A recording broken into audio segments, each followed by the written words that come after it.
Hey, how you doing there, my dear friends? It's Dan. I'm in beautiful, beautiful Oak Lawn, Illinois. So good to see. Are you sitting and looking at a phone screen right now?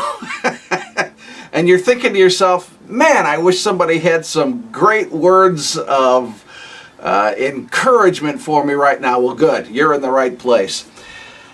Over the years, I've been a pastor a long time. Over the years, occasionally I've had people say things to me along these lines. Not these exact words, perhaps, but something like this.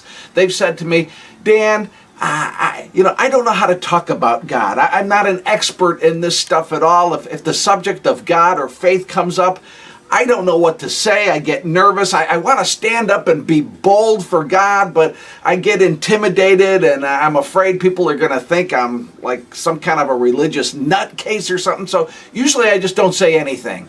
And sometimes I feel bad about that, but I just don't say, well, what am I supposed to do, Dan?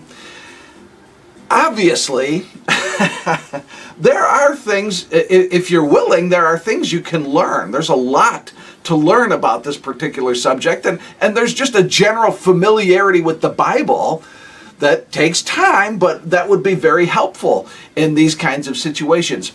But there is something that virtually everyone can do. Almost everybody, like right now, almost everybody could do this right now. If you have an authentic faith and you really do believe, if that's you, and you are experiencing salvation in Christ, you could do this. This part you could do. Ready? Tell your story. You can do that.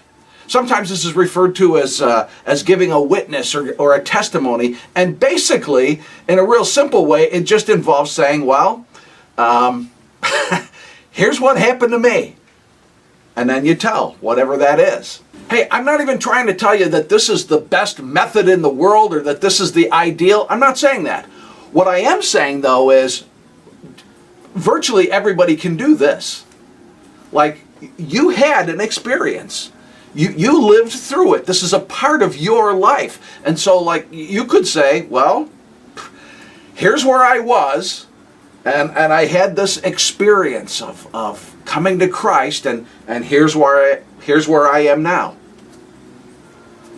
You know what happened to you, and you could tell that to others, right? And you know what? It's pretty hard to argue with that.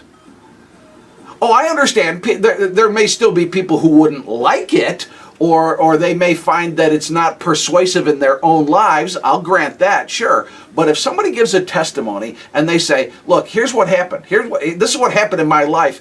It's pretty hard to look that person right in the face and say, no, you didn't have that experience. Because the response then is pretty likely to be, well, let me tell you something. Not trying to be rude here, but I'm telling you, I lived it, and that's what happened to me.